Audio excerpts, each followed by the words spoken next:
tip the top of that down a little bit. Very good. Thank you.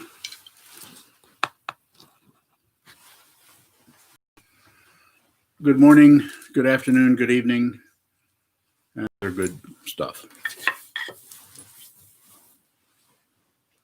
So the title of the Dharma talk today is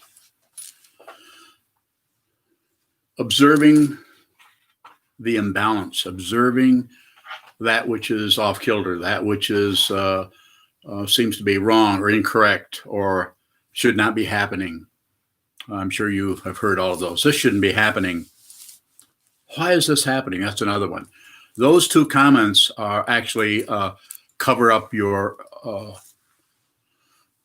reception, cover up your awareness of what is occurring in any given situation, whether it is balanced or unfigure-outable. And yes, that's a word. So I encourage you to, as you're watching your mind stream, whether you're on the cushion, facing a wall, talking to your partner, to your friends, your neighbors, your associates, and so on, to observe the imbalance. Make no comment on it. I'll show it to you this way. You've seen me do this many times because it's so powerful. If you understand what's happening here, that you can actually begin to readjust, you could say, where the energy is going, where the energy is coming from. You have a little bit of say-so, but you don't have much. And as soon as you react to anything that is showing up, whether it's balance, imbalance, or that other thing, you actually cover up. You actually begin to ignore. It's a very subtle form of ignorance. The basic ignorance is ignoring the open dimension. The ignorance that shows up in the first of the 12 links on the chain of existence, or the 12 nidanas, is ignorance. Ignorance is, there's an open dimension, you could say, and we don't like that. Too much space.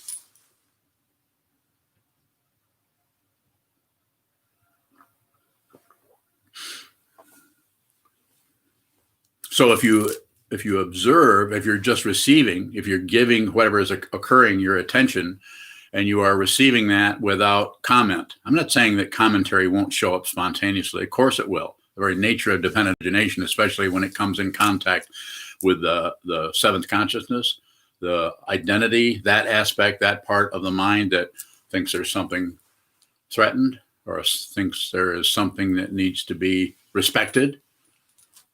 You all know what I'm talking about. Or if you don't, then when we get to the question and answer period, you can ask me about it and I'll try to respond. Excuse me.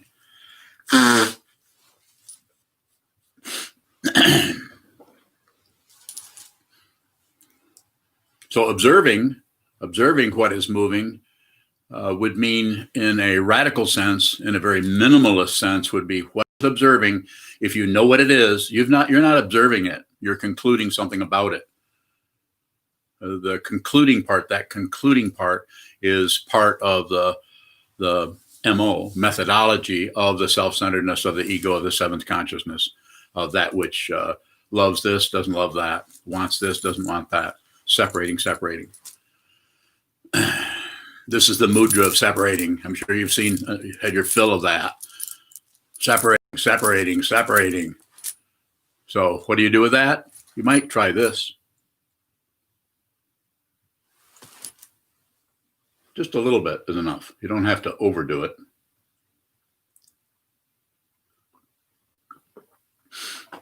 So it's interesting that if there is a conclusion, there is a little tiny dot of artificial, temporary, dependently arisen security that arises from that. If you conclude anything, come to anything, it's called, if it's hardened up into granite, as it is in some consciousnesses, then we call it an opinion. You don't need opinions. Opinions are, they're not wrong, just an obstruction to your true nature. It's like being born and then wandering around the rest of your life with a bucket over your head. In other words, the only thing you're going to see is what you want to see and what you like and what's not threatening and what satisfies your particular form of narcissism. Not accusing you of anything. I'm just saying you could consider this. You could consider training your mind. You could consider finding out who you are fundamentally. When I say fundamentally, there's a lot of stair steps that go in that direction. To some people, they may go up. To some people, they may go down. To some people, it may be a path. To some people, it may be a conveyor belt. As it has been said way before I got here, before any of us got here, what is real is not threatened. What is fundamentally true, what is fundamentally the heart of the Buddha, the heart of awakening. It's not even a person. The Buddha, kindly enough, came along and manifested as that Buddha nature, and then passed away after a few years. So if you're a student of the Buddha's Dharma, you may need the support of vows, you may need the support of a particular school or sect or organization, and you may not. That's up to you. I'm not here to promote that particularly. I promote one thing, and that's train your mind. You may need help doing that. You may not. I certainly did. I needed a lot of help. It's so easy, so simple, that when something occurs frightening, we go to a conclusion. Something occurs that is supportive or is seductive or makes us think, hey, I think life is working out here. Life is not working out. I'm not saying you can't enjoy yourself, but life is not working out. Life does not work out. And you may call it nihilism, you may not. The words are always extra. Words are always something about something else. It's never about, you can't say a word about what it is. You can see it. I don't know if it's even seeing. You can hear it. I don't know if it's even hearing. You can smell it, taste it, touch it, feel it, think it. And all of those are very relative situations. So what can you do? To get pretty fancy if I say it this way, but you can actually stop separating yourself from it. Because what you're looking for, you already are. If even the idea of are works there.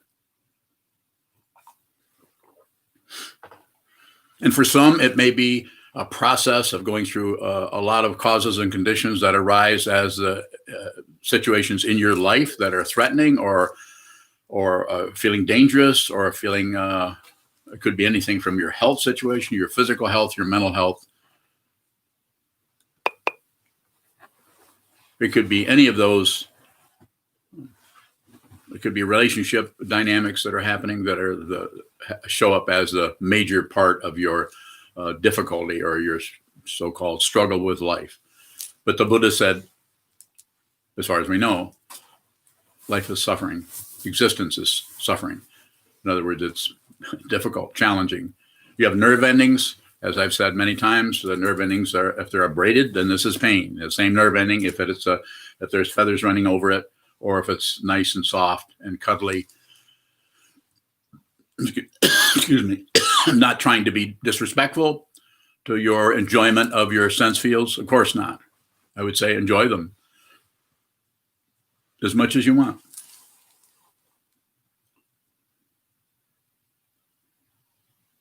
But shutting down on the differentiation and desire that happen when we like this over that, and we don't want this and we want that, that creates a kind of warfare, kind of struggle that shows up in the mind stream, in the area that we call consciousness, and it shows up dependently arisen. There isn't anything that you can find that isn't dependent on everything else for its apparent singularity, identity, or face mask. Everywhere you look, you're going to see it.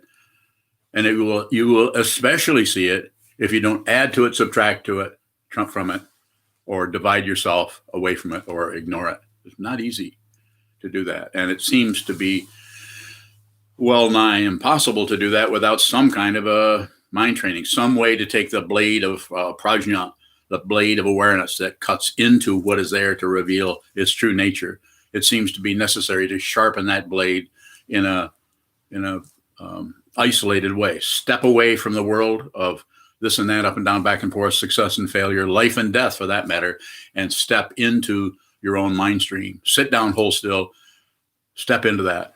I'm inviting you. You don't need my invitation. If you're having any difficulty at all, I would say, look at it. Look at the imbalance. Look at the feeling of feeling pretty good one day and like crap the next day. Don't necessarily join one and refuse the other. But if you do that, then also observe that. Then also receive that. Then also be aware of that. And as far as you can, make it as radical as possible. There are other ways of doing this. The creation completion practices of the several Tibetan lineages are all about going the other way around it, just creating a world and dissolving, and creating a world and dissolving it. Or it may be on this side, creating a world and dissolving it, go ahead. I did a little bit of that. I'm not saying it's not valuable, but I think that what is being created is already in front of you in your own mind stream. And rather than come up with some artificiality, don't misunderstand me. If you have a teacher who teaches in this way, you should listen to them. You should go with the chemistry that's showing up in your mind stream or mind field, however you want to look at it. Go with that. Go with that. Probably going to need a teacher. I'm not here to market myself, so I got enough to do. That being said, you may need a mentor. I think that the Buddha's Dharma, 2,500 years, pretty good way of observing, of having forms that will hold what is going this way and that way, dependently arisen based on causes and conditions that can be called passion, aggression, ignorance, envy, greed, and all the other paraphernalia of energy that shows up as grasping and rejecting, shutting down. Interesting that if you begin to see that, what you eventually see, and you've heard me say this many ways, and I'm going to say it again, you will begin to see what's coming and going, the objectivity of it. The subjectivity is just assumed. If there's thoughts, you assume you're thinking thoughts. If there's emotion or pain or suffering, you assume that you're having that, and you might even go and say it's because of that. And relatively, you will be correct. Relative. And if you like this world, and if you want to stay here and just live your life from now until the body mind goes back into the elements or death, go ahead. I'm not even being sarcastic. I'm saying that's up to you. I'm not here to change the course of your karma. If your karma, my karma, brought us together for these another half an hour, whatever it may be, you might want to listen to it. I'm not asking you to believe anything. And I even say over and over again, don't believe me. Don't believe me. Don't believe me. Remember those three? What are the other three? Don't disbelieve me. Don't disbelieve me. Don't disbelieve me. And of course, I only need to say this once. Don't look away. And not only with me, but do that with everything. Everything is functioning as your teacher. If you're a student. But if you think you are somebody, know something, are pretty smart, or getting ahead in the world, or kind of a little bit above the people around you, even though you don't brag, you might want to take a close look at that. Any kind of confidence that is relative, it's not that it doesn't have a relative support, of course it does, but it ultimately, it is not confident. It's based on causes and conditions, praise and blame, success and failure. If you want that, it's there. Go for it. You've been going for it for lifetime after lifetime after lifetime. Is that true? I don't know. I don't know if it's true, but you might want to look at it. Look at it in your dreams. That's a real good place to look at the illusory nature of reality. As the Tibetans say, the dream you have at night is a sample dream. This is the real dream. This is the actual unreality. Pretty exciting, huh? So observing eyes, ears, nose, tongue, body, mind, through the sense fields, and particularly through the thinking process, which is addicted to producing. It wants to produce. It doesn't want to receive anything. It wants to produce because by producing, by thinking, by chattering, by talking to ourselves, having conversations, concluding, excluding. I like that. I don't like that. That's pretty good. But those guys over there are, and it's not that you're not relatively correct. People are relatively correct everywhere, and people are relatively incorrect who think they're correct about what other people are correct about, but they don't know that they're not correct about that which is correct in the incorrectness. I'm sure you're following me. I can't do anything but make total sense. And I can't help it if certain philosophers would have difficulty with that. My motivation here is very, very singular. And that comes out of a vow to be with all things. Save all beings. There isn't anybody, so there's nobody to save. But you need to do it anyway. Do you need to do that? You don't need to do anything. You can continue to do this. Go ahead. I mean, go ahead and keep doing it. Or if you're here and you're considering this, then sit down, hold still, watch the mind come and go. Observe the movement of the mind coming and going and coming and going and coming and going without adding anything to it. No comment. This takes years. You cannot do this in 3 weeks of mindfulness practice or even 3 years of mindfulness practice. It takes a long time. I'm not saying somebody couldn't practice for a few years and attain anuttara samyak sambodhi or complete unexcelled enlightenment. Perhaps. Unlikely. Unlikely, because of the matrix within which we are all stuck into called samsara. The spinning quality of the mind is spinning everywhere. Anything that looks like a straight line, look closely. Circular. Yeah, the circle is a circle. It's a circle. It's a circle. It's a circle. But if you're on that circle, it looks like a straight line. Looks like if you're walking down a railroad track, don't do that because that's risky. But if you're walking down a railroad track and you see where the tracks come together, that's the way illusion works. It looks like they come together. They never come together. They don't need to. Why? They're not separate. It's a railroad track. You ever been to the driving across the railroad tracks and notice there's one track? Very unusual to see that. I think that's happening in Japan, isn't it? Where they call it a monorail. Yeah. So it does happen. There's even South America, there are even trees whose roots are in the air and leaves are underground. Don't believe a word I say. But you can't find anything. It's always the case, relatively. And you can't find anything at all. Absolutely. If you do, it's relative. If you discover anything, see anything, smell anything, taste anything, think anything, it's the relative world. But who you are fundamentally, your true nature is not separate from anything.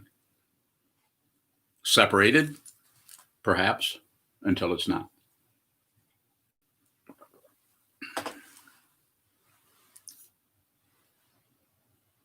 I can take some questions if you have them. Nice show, Bowen. Nice show. Yesterday, Unyo was asked a question about knowing something fundamentally. Is there any way to know that you know something fundamentally, Alan? No. Spelled K-N-O-W, of course. No. Sorry for the weak humor. But no, you can't. If you know it, then it's more relative truth. I sometimes say, I make statements probably bold or maybe weak or extraneous or silly statements about anything. And I come back to myself. So because people won't do that to me because they're afraid I'll hurt them. How do you know? How do I know? I don't know. If I know, then it's just more relative truth. I know fire is hot, water's wet, earth is hard, and wind moves. And the fish in our pond just died. I know that. Why? I can see it happen. But the ultimate nature, Buddha nature, the awakened nature, has no, as it's said in the fancy way of saying it, is it has no ontological status as something. Even that is kind of extra and kind of fishy sounding. Nisha bowing. Go ahead. So then what is the difference between not knowing and ignorance? Same thing. Same thing. Only different, but it's the same thing. Only different. Words come up and they do their best to approach or to identify or to point out. So the intention is there, but there's always the very nature of samsara is to miss the mark. It's like Kobun. Kobun is standing out in the years ago. I was not there. I heard about it, but he has a kyudo, the archery, and he's shoots an arrow at a target. And there's the ocean is in the background. It's probably somewhere in California, and he shoots it, and the arrow goes past the target out into the ocean, and he turns around with a huge grin, which Kobun's grin would fill up his whole face, and would say, "What do you say? Bullseye."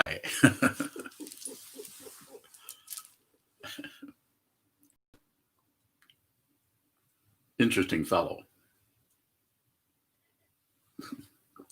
Chisho, you have a question? Chishabawi. Dependent origination or the three poisons, they also seem like conclusions. Are those conclusions more are some conclusions more conducive on the path than others? So here again, conclusions are fine. It's just being aware that it's a conclusion. So we don't have to stop concluding. I might say, don't conclude, don't include, or I might say conclude, don't conclude. I might say anything, but it's about the awareness of that, not modifying one's behavior so that one has a little mini success story about how I no longer conclude things or how I no longer have opinions. That's a misunderstanding. But the ego mind will feed on any kind of conclusion about anything, including Anuttara Samyak Sambodhi, including awakening, including the consciousness that thinks it's becoming more and more awake. Huge misunderstanding. And so without the three jewels, I'm not saying you couldn't do it with 15 magnets in some other realm or world. Of course you could. But the three jewels seem to be a pretty good structure for having a teaching person, a teaching, and a community that is endeavoring to work with that situation. This is why we receive the refuge vow, take refuge in the Buddha, refuge in the Dharma, refuge in the Sangha. So the refuge is just it's like the other word, it's another word for socially distancing. We're taking refuge from that crazy world.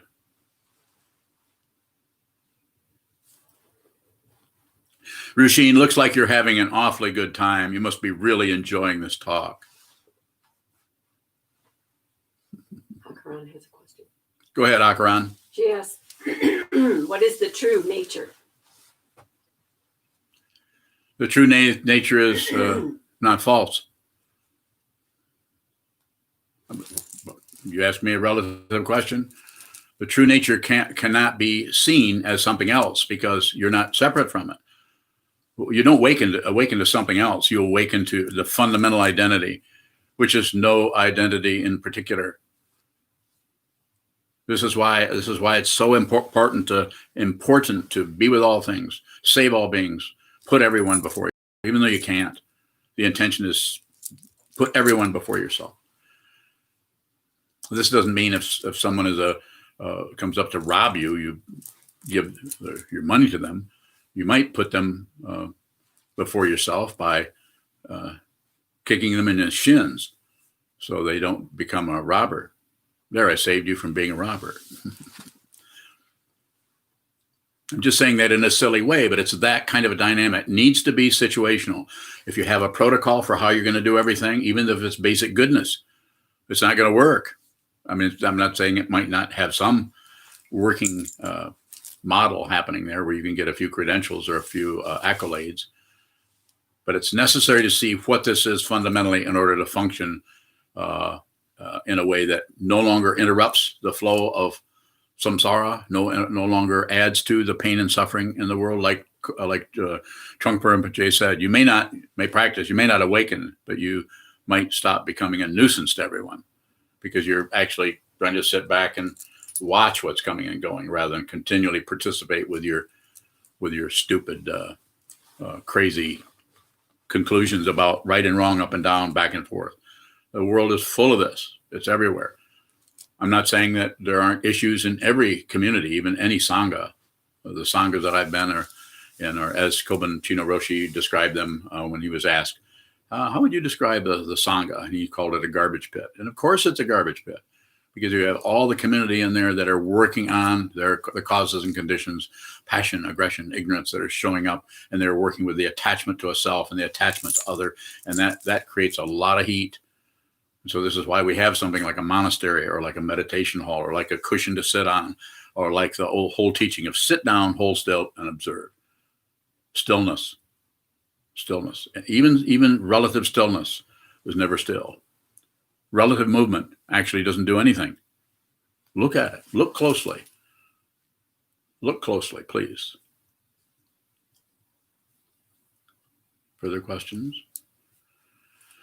Shoto bowing. Shoto.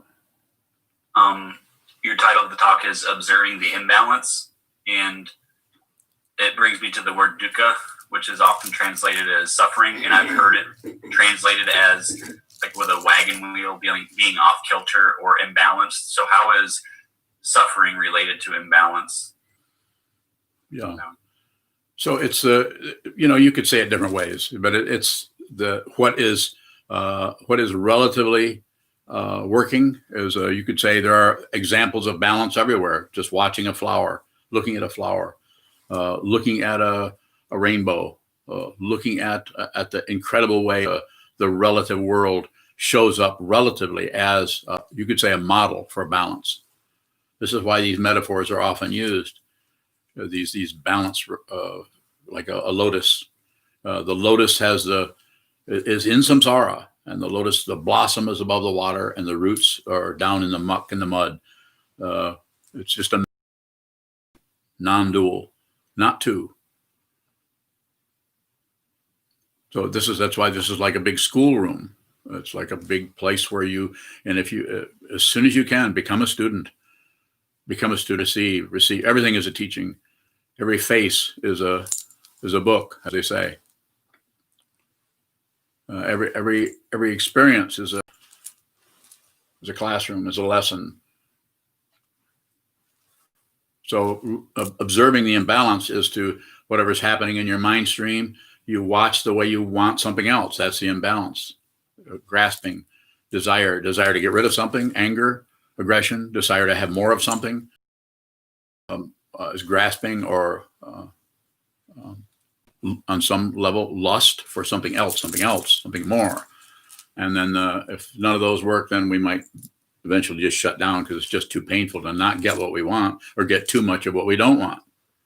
So then what do? The self-centered aspect of the mind, the seventh consciousness, as is described in the Yogacara tradition of the 8 consciousnesses, we go to war with it. We mobilize our troops, which is our ideas, our opinions, our evaluations, what our friends think about what we're thinking about, what they're thinking, what our friends thinking about, what they're thinking, we're thinking that they're not thinking that we're thinking, but we think they're thinking that. And we even tell them that, well, I don't want you to think that.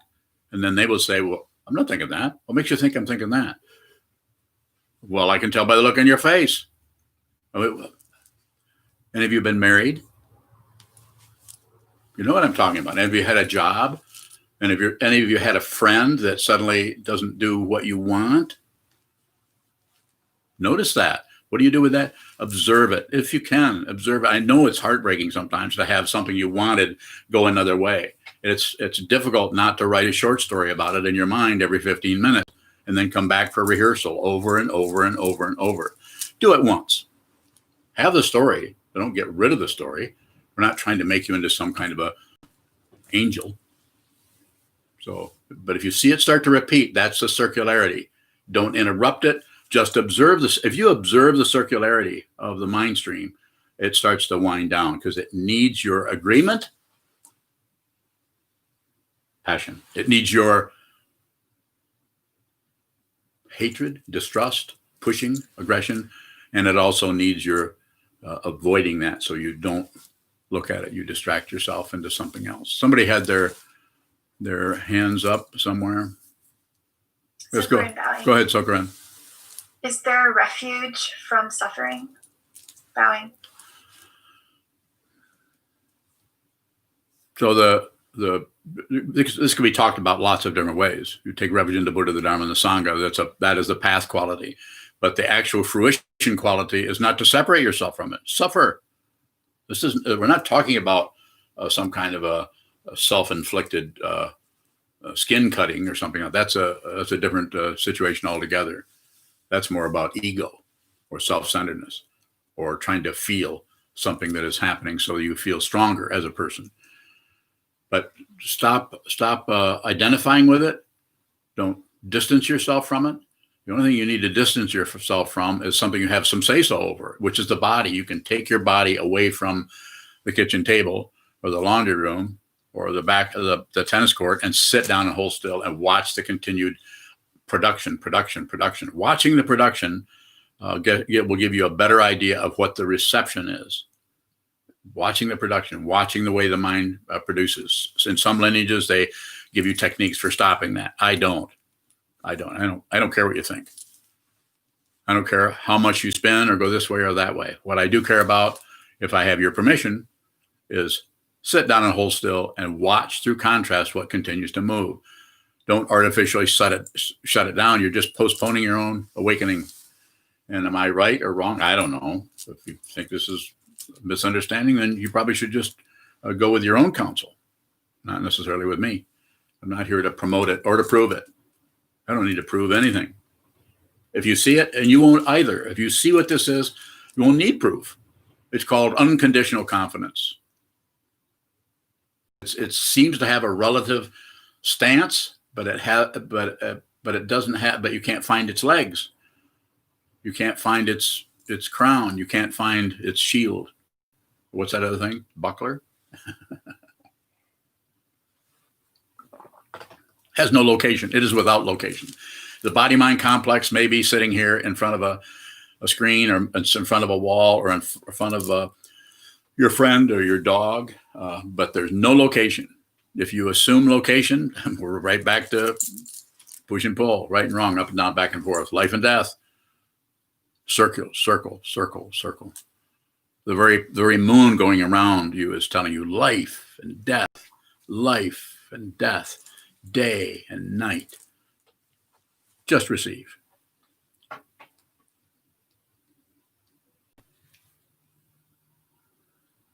Well, don't just sit there. Ask me something.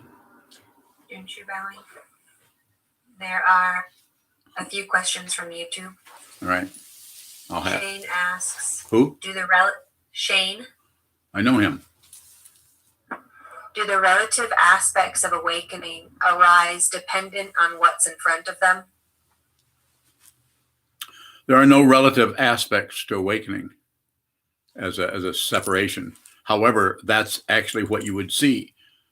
So it has a relative dimension to it, but we don't do anything with it. We don't use that to create an observer who's seeing the relative thing that is arising or the relative thing that is going away or being produced or not produced. You can rephrase your question if I didn't get close to, if there wasn't enough heat in it for you.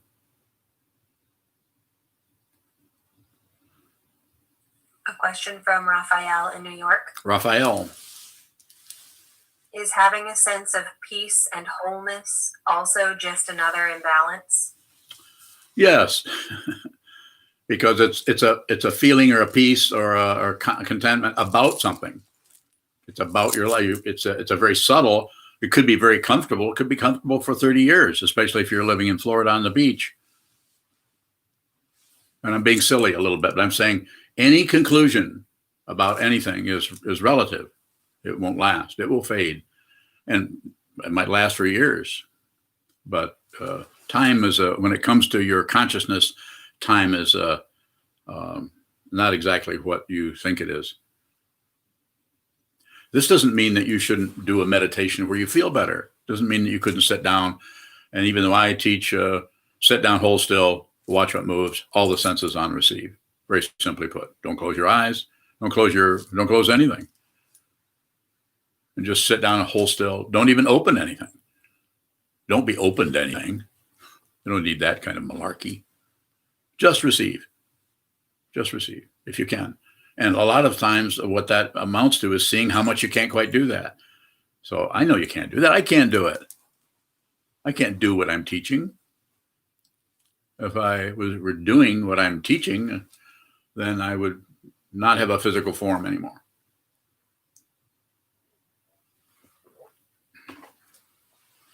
So this doesn't mean you can't do a meditation practice that calms you down so you feel better.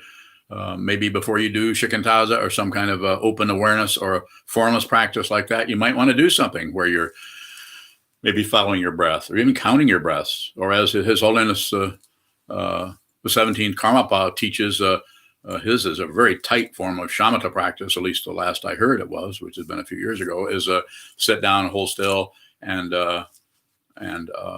follow, count the breaths 1 to 10. Out breath is 1, in breath is 1. Out breath is 2, in breath is 2. So it's 1, 1, 2, 2, 3, 3, up to 10, and then return to 1. That's that's a pretty tight noose around the neck of awareness there. I'm not against that. If you're a student of His Holiness, then that's your practice. So there's no right and wrong, or this practice is good, that practice is no. It's the relative right and wrong is a misunderstanding. If you're a student of His Holiness, you're not separate from Him. It may not feel like you're particularly cuddled up to Him, but you're not separate. If you're a student of this person, you're not separate. That doesn't mean you'll feel like that. You might feel just the opposite.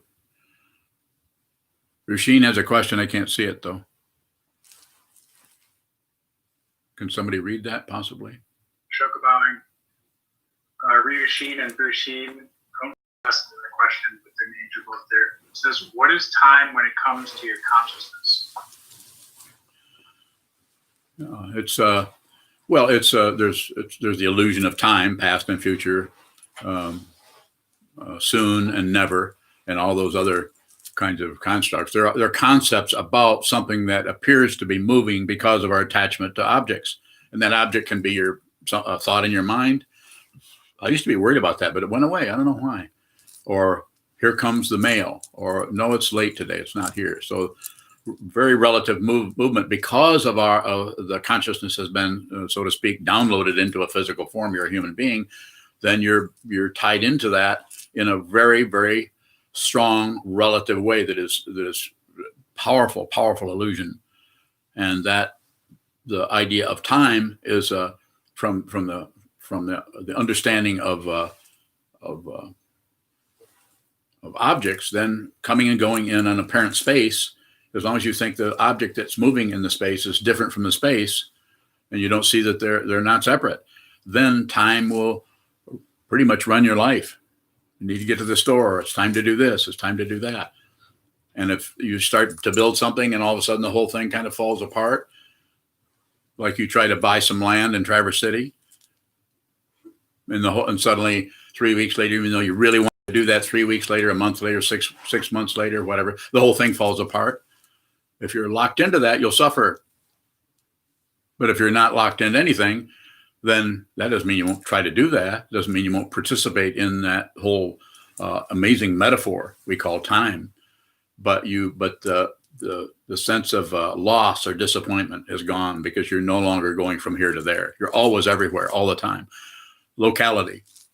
If you think there's someone here and there's a body-mind complexes here, which is Bushin or Rushin. That rhymes, doesn't it? Bushin and Rushin. Yeah. The Sheen sisters, Bu and Ru. Got it. Okay. So if you're going from here to there, the ideation or the thought patterns that come up around any movement are constantly reinforcing that. It's just like as you go, a road is being constructed ahead of you as you go march into infinity. I'm not trying to be romantic or fancy about it, but I'm saying we don't know where we're going. We don't know who we are.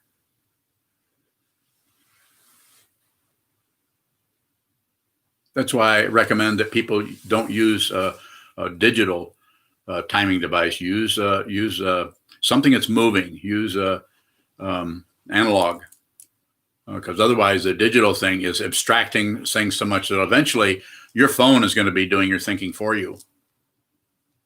It's already doing some of that. And there are people, there are beings, there are consciousnesses in this world and in other worlds that want to control this.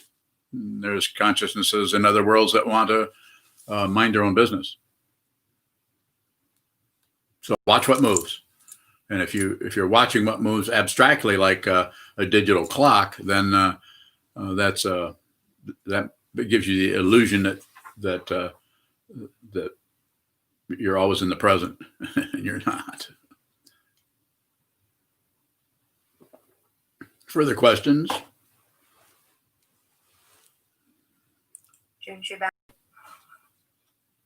Question from Kiki. Okay. How can I work with intense feelings of lust for a person who is not an appropriate object of desire? Yeah, that's a very good question. Enjoy yourself. Don't do it. Don't do anything with that. Enjoy. If you have a fantasy or imagination about that, let it do whatever it wants to do. But endeavor to do it by holding the body-mind complex still. Sit down in front of a wall, in front of some carpeting, in front of a tree stump, in front of anything, or your refrigerator.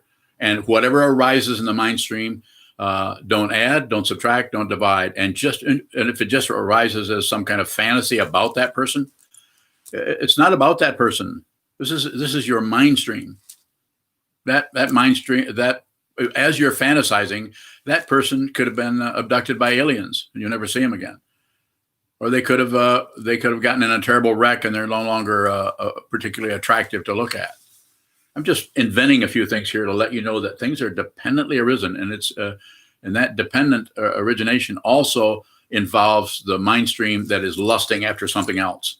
What you actually want, if I may say it in a bold sort of way, is happiness. We want to be happy. We just have odd ways of going about it. Very complicated ways, dependent on the karma that brought you into this world. Your mom, your dad, their mom, their dad, your height, your sex, your heritage, all of the various things that come together to make up some kind of person who has a name and has a family, or has a really nice mother or a really terrible mother, and all of the other things. And then you have, Kiki, your particular attraction to this. Just watch the attraction. Use that. If you're a meditator, and I don't know that you are, but if you are going to train your mind, then anything that arises in the mind stream is your Dharma Gate. Dharma Gate means, Dharma means the truth, and gate means an opening.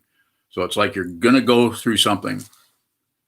This has been taught differently in different times and different cultures that needed a different kind of teaching. This teaching needs the truth. And the truth is, you're having these kind of situations. Do not fight with that. It's relatively true. In order to see absolute truth, you no longer can fight with relative truth. I had 2 teachers who taught me that.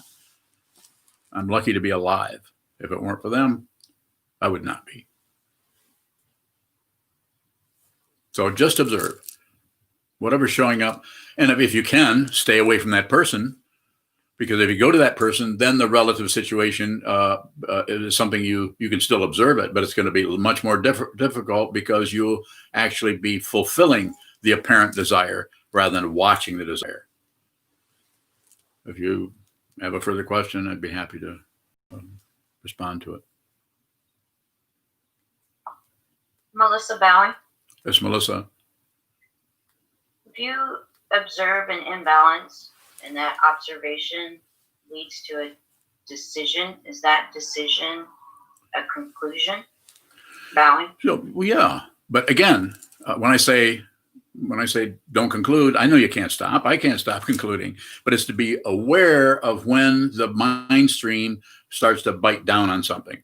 So it's, if you're aware of that grasping, that conclusion, then this is how we train the mind. We actually observe the grasping, observe the rejecting or the aggression, observe the shutting down, and each person has their own patterning in that area. And this is why the Buddha, the Dharma, and the Sangha, the three jewels, are a great support. It's not the only support. There's probably all kinds of ways of doing this that I don't know about, but this is the one that I'm teaching.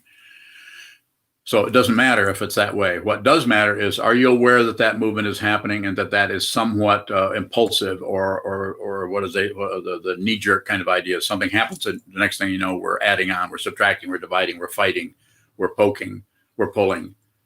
And so watch that, but don't double up on it. Don't, when you see that happening, don't stop it. Don't authorize it. Don't condemn it. Don't ignore it. These are the three poisons. And this is the way you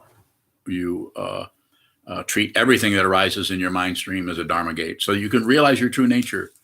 Your true nature is not an experience. The path, suffering is experiential. The path is experiential. Awakening is not an experience. So if anybody's describing their awakening to you, then we're talking about relative truth. It may be a high, fancy variety of it. But if you think you've accomplished something, if you think you're awake, come and talk to me. I'll help you see what that is. And it's not that I'm going to tell you you're not awake. You might be surprised. Probably not, though. But maybe. But probably not. Come on, help me with this. Or not. Terry Bowie. Terry. Can you say more about everything in our mind stream is our Dharma gate? Did I hear that correctly? I don't know. Did I say that? When you said I said that, and you said I said that. So yes, it is. Anything that's flowing.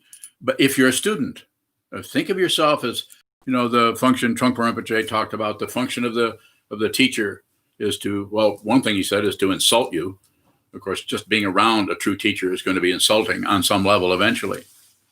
If it's not insulting, then maybe you're not around them enough, or some other cause and condition. But then also it's to introduce you to your world, introduce you. That's what my teacher, especially Trungpa Rinpoche, who was no angel, as we know. He was not some kind of, even though people idealized him, he was not particularly all that fancy. He just was a teacher. And the teaching person introduces you to what you need to look at. If you're a student, but if you're not a student, then that may not work. You might need to run away.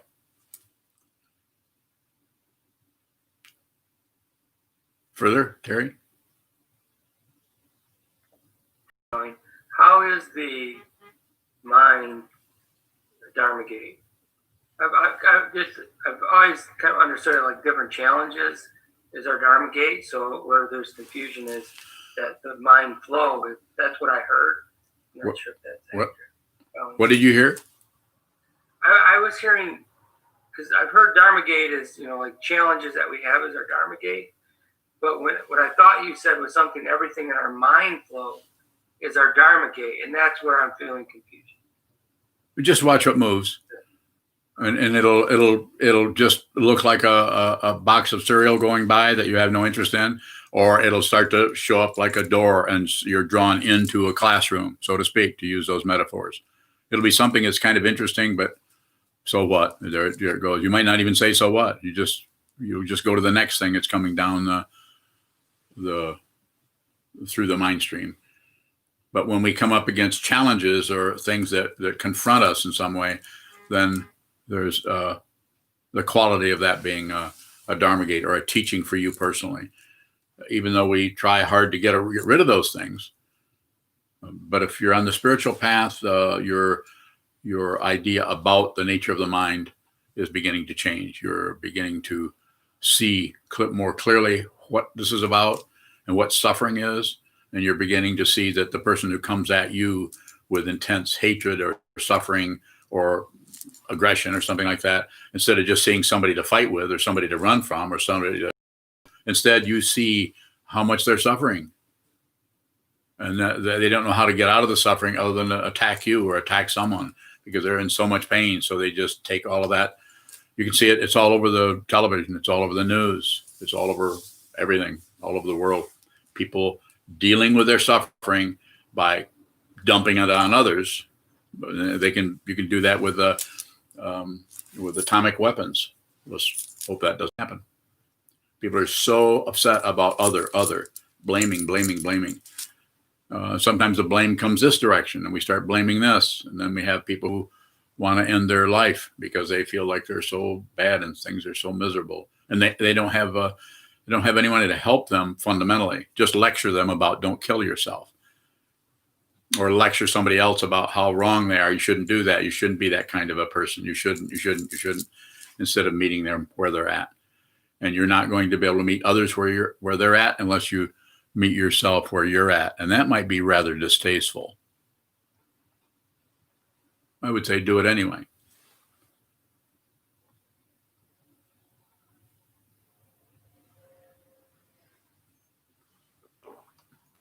It's very distasteful to go to put on your robe before you give a Dharma talk and find out that your robe, because it's black and kind of cozy, that it's full of stink bugs.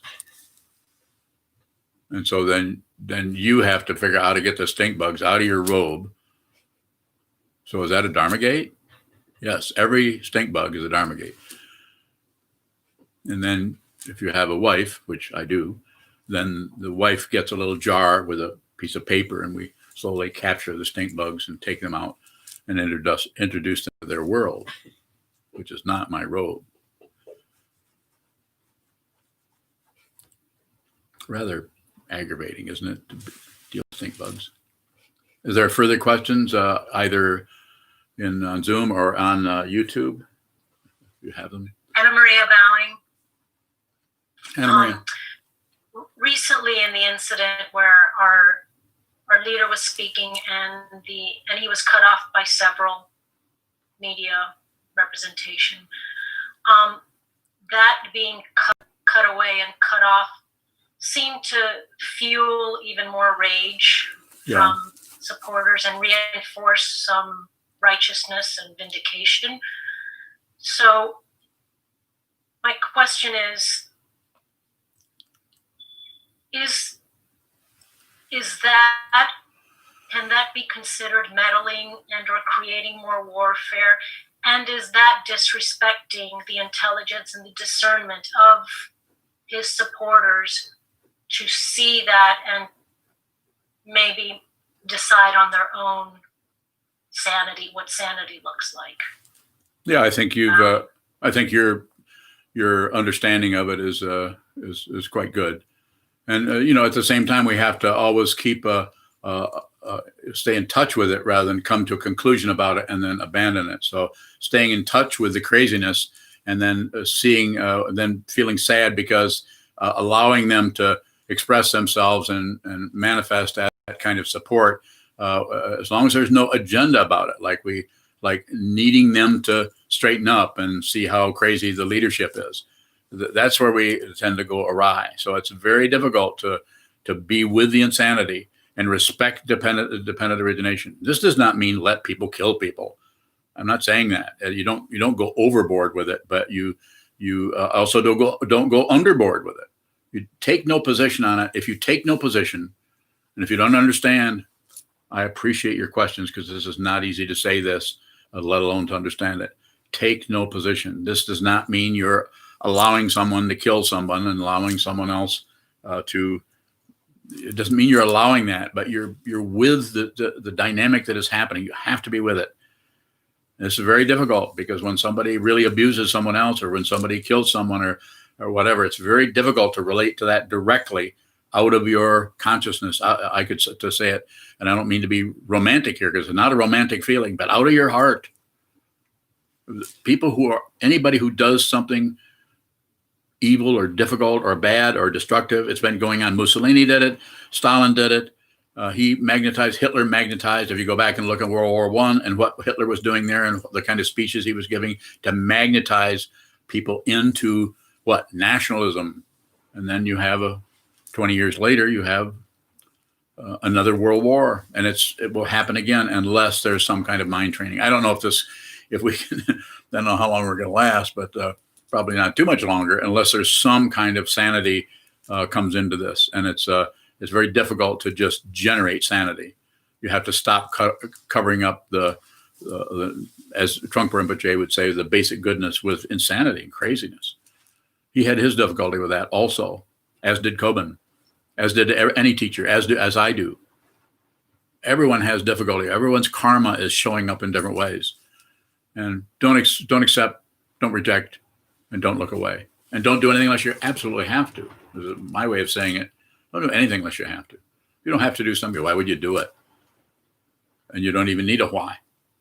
Less whys, more whats. What is this? Not separate. See it, and the war is over. There's no more war. You're not even concerned about your own death. Not that you will walk in front of a what is it? School bus. You won't volunteer for it, but you're no longer concerned about that because you are completely with everything is rising and falling away. You don't see separation anymore, and you don't see togetherness. You don't see we're all one. Ego does that because it needs leverage and it's worried about its own existence relatively. So it uses that kind of propaganda. Well, we're all one. Nope. Further ego or further, did I say? Yeah. I have further ego. I do too. I think it was coming out of my vocal cords there. I'm saying, further ego, yeah. So, and that being said, it's amazing. This is an amazing thing. You don't have to get rid of the ego. The ego may come, and I call it a clown on the roof. You know, it's still there. It's on the roof of your house, and it's up there clowning around. And there are times when the ego, when that energy of ego will resurrect itself or just embody itself. Don't argue with anything. If you're there and you're present and you're with whatever is erupting and coming and going, it will not last. But the karma that showed up, whatever, 20, 30, 40, 50 years ago, or whatever it is dependently arisen. And that karma might need, because of causes and conditions, because of the cyclic nature of everything that is showing up as something, might have to show up again. Fight with nothing. This is why Longchenpa and the Dzogchen masters talked about the great perfection, is because if you see that it's already perfect, then even the difficulties are included. When I say included, you don't have to include something you're not separate from. Just a way of talking about it. Go ahead, Kevin. Kevin bowing. So when you say take no position, is that another way of articulating not to have a policy about meeting others? Bowing?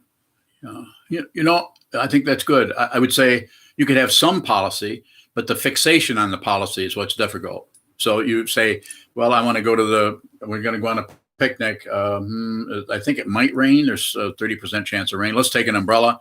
So we're kind of working with the relative situation without fastening down on it, where no, we can't. If there's any threat of rain, we can never go on a picnic. And it's kind of a silly example, but it's like that when you're working with someone, insofar as you can, receive as much as you can from any person, because they're, as we say, people want to be happy. And their way of going about it, because of dependent origination, because of the way they've been mistreated or the difficulty they've had, they might show up in a way that triggers your hidden areas that you've not looked at that have to do with passion, aggression, and ignorance you've been able to avoid. I'm not accusing you of anything, but I'm just saying, if someone comes along who because of their frequency, their resonance, just like you resonate with some person as a teacher, you resonate with one person as a lover, as a friend, as someone who needs your help, as someone who doesn't need your help, as someone who is just difficult to be around. 3 people, all friends of yours, really like that person, but when you're around that person, you're tempted to murder them. Well, maybe not murder, but you're tempted to scold them or tell them to straighten up, or maybe you just want to get away because it's just too uncomfortable to be around that kind of energy. So again, it's situational, dependently arisen, and insofar as you can begin to just be with your own mind stream, then it seems to be much more workable to be with the mind stream of others who may be challenging, up to and including the people high up in the running of our government and so on. Some people they're so completely insane. If it weren't so dangerous, it would be just absolutely hilarious at the degree to which people are looking for happiness by torturing others. That's how they get rid of the unhappiness, is just put it on others and torture them. Go ahead. In the chat box, there's a question from William Murray, bowing. Yes. Isaac told Melanie he hates her today. Mm-hmm. How do I skillfully work with that and not meddle? That's your son and your daughter. Your son is 7 or 9. I think he's a little older. 10 maybe. Yeah. I can tell you how to do that. Mind your own business. Why are you pointing at that? Because I think he's. Yeah, but you're the one that said it. Oh, okay. Oh, you say he's inside of this box. Yeah, one of these boxes. William. Okay, so yeah, when I say mind your own business, I would say less is better. You could listen to it. And you're the parent, so you're asking me. So my understanding, not knowing all of the causes and conditions that are arising in that area of parenting to children, I would say less is better in that area. But don't walk out of the room. You could engage in a conversation, but it should not be an interrogation. You hear what I'm saying? I'm just saying, these are children, and who knows what kind of karma they're coming into this world with. I really doubt that there's any kind of hatred there, but there could be, some confusion, and there could be some jealousy. So it's a difficult area, raising children.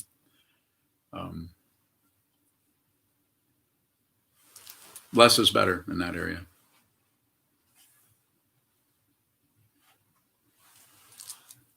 One more question. Yep. Take another question if there's another one.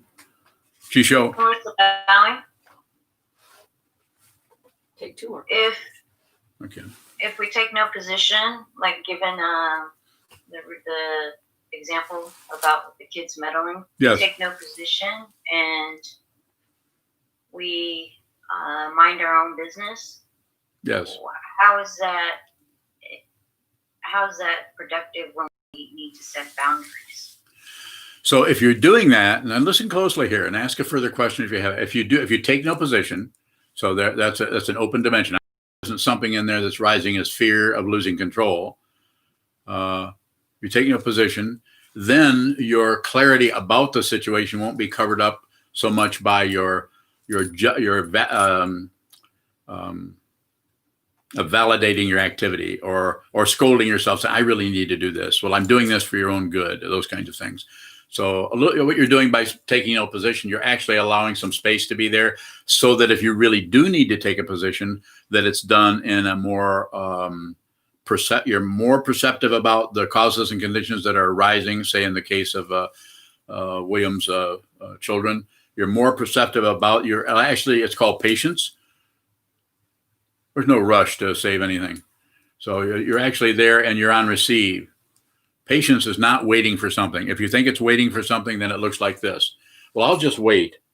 And then you keep looking around to see if you're getting what you want yet. Patience is actually watching the movement that tries to magnetize you into doing something. Leaving the room because your doctor's late for his or her appointment, or doing anything, or scolding a child because you can't stand the insecurity, even though you're an adult, of seeing that you don't know really fundamentally what is the skillful thing to do in any given situation. Skill doesn't come out of the thinking process, although it's taught everywhere that it does.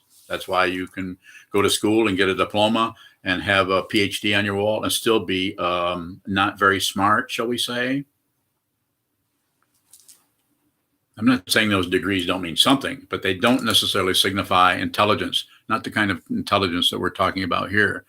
By seeing clearly what is it that's fundamentally happening here, including the dependent origination, including the love and the hate, the hope and the fear, and all of the structures that show up in any given situation.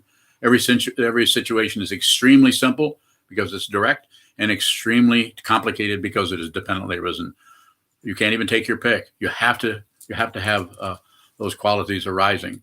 But I would say through training your mind and watching your own mind arise and fall without choosing, picking, choosing, selecting, controlling, shutting down, opening up, doing nothing with it, but just watch clouds move. Just watch fish in the pond.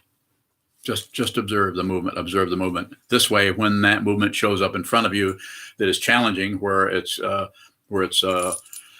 rough and ready, pulling on your ego. You need to do something here. You can't just let this go by. What will people think? What will you think? What will I think? What will they think? What will she think? What will he think? What? Do nothing unless you have to. And then by having that kind of a pause in your mind stream, and it's not actually a pause, but it's like, wait a few minutes and see how things come and go. See if they don't change direction. See if there is no way that not by thinking about it or analyzing it, whereby just by being very, very resonating with the energy that's coming and going, positive, negative, or neutral, that you see there is an opening there where it's just like something is giving you permission. It's just like a wall. The wall keeps moving by, and then suddenly in the wall there's and the door opens up, and then you can step through, and then you might have a little bit of say-so about that person's life or that situation. But trying to do that to get an outcome is materialism, whether it's spiritual, psychological, or materialism, any kind of production. We want this, we don't want that, we want this.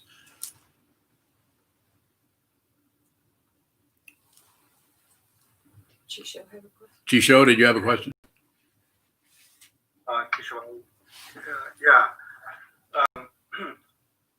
How can we ever ask a question to you without coming to a conclusion? You can't. Yeah, I can't ask questions either. I come to conclusions all the time. It's about being aware of the conclusion. You don't have to be somebody else. The best speech I ever heard by Trungpa Rinpoche was "Be genuine." That's a tall order, because that means you actually have to be the karma that shows up here. This doesn't mean you have to, because you feel like hurting somebody or killing somebody or molesting somebody or any kind of other thing. That doesn't mean that you're condemned to do that you have to do that. But it might be a very difficult area for you. But as I say, and my way of saying that is, don't miss your life. That doesn't mean you're meant to be a gambler, and so you should always gamble. It doesn't mean you're meant to rob people of swindle people out of their money. I'm not saying that. I'm saying if you train your mind, then any kind of negativity that's arising there will be minimal. It is still a relative world. It's still relative. Even the Buddha had stomach problems. It's relative world. So what you would do, Chisho, is the important thing is to communicate. Stay in touch with the teacher. Stay in touch with the cushion. Stay in touch with the community. Those three seem to be pretty good. Sometimes the community is a real mess. Sometimes the teacher is a real mess. Sometimes the teaching is a real mess if the translation sucks. That's specifically for you, Chisho, since you're fluent in Sanskrit.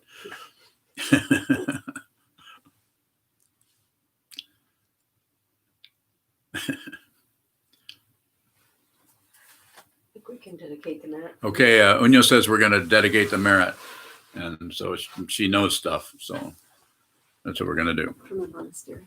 From the monastery, yes.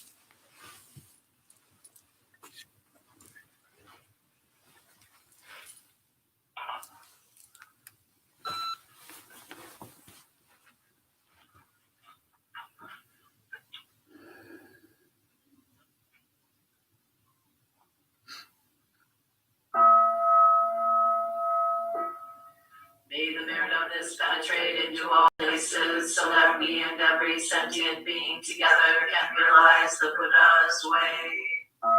Ji-o-san, chi-shi-hu.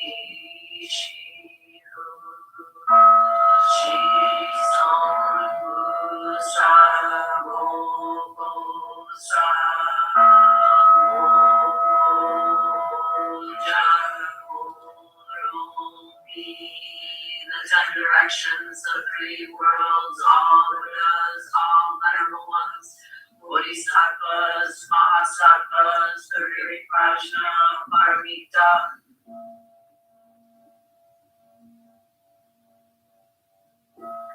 O Buddhas and Bodhisattvas of the 10 directions and the 3 times, please hear us.